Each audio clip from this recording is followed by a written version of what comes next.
Le 4 octobre est la date de reprise des cours, mais le constat glaçant de l'année dernière est vivace dans la mémoire collective. Résultat décevant, en filigrane des infrastructures délabrées. La situation semble à portée des mains. Déjà, plusieurs écoles se tirent d'affaire. En témoigne la rénovation des établissements scolaires, évaluée à des centaines. Le SINES a battu un programme de rénovation de 546 salles de classe.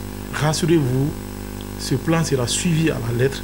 Certes, les écoles seront encore en chantier à la rentrée, mais les cours ne seront pas empêchés par le chantier parce que les salles de classe seront prêtes pour la rentrée.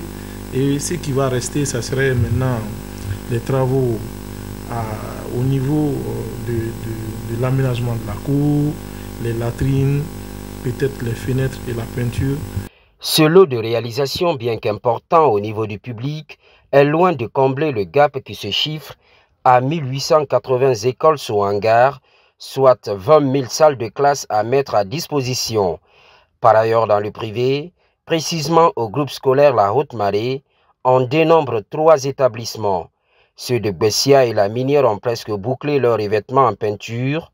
Ce n'est pas tout, la pédagogie est prise au sérieux.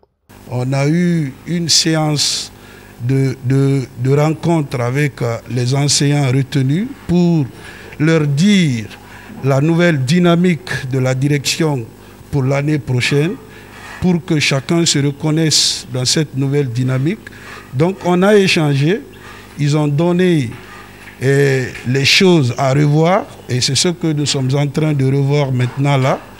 Donc au niveau des documents, presque tous les documents, comme vous le voyez, on est en train de faire, de remplir les derniers documents qui doivent être remplis. Au jour d'aujourd'hui, tous les enseignants sont en possession du document pédagogique. Nous remercions aussi la clairvoyance et la sagacité de monsieur le fondateur. Il a instauré cette année au primaire les cours d'arabe qui n'étaient pas, bien qu'il y avait les cours d'anglais, mais cette fois-ci, il a insisté à ce que les cours d'arabe reprennent à partir du primaire, l'élémentaire, ça veut dire, et aussi la digitalisation de l'école avec l'équipe Zeraki. Donc Zeraki, nous sommes une école pilote de cette année, une école pilote du projet Zeraki qui va connaître une digitalisation, qui va incorporer non seulement la comptabilité, les élèves, mais aussi les parents d'élèves ainsi que les enseignants. Je veux dire, à partir de cette application, le parent d'élève qui se trouve chez lui, il peut automatiquement connaître l'évolution de son enfant. Même réalité dans la première école Haute-Marée, se trouvant à Madina sur la Corniche Sud. Là également, on note un cadre de travail amélioré et l'équipement d'une bibliothèque à manuel didactique. L'encadrement se montre exigeant. D'abord, nous sommes dans l'esprit du ministre et du DCE et avec pas mal de formations et nous avons entrepris également quelques actions en vue de préparer l'année scolaire et on a commencé à former le personnel, les enseignants pour qu'il n'y ait plus ces échecs de l'année dernière.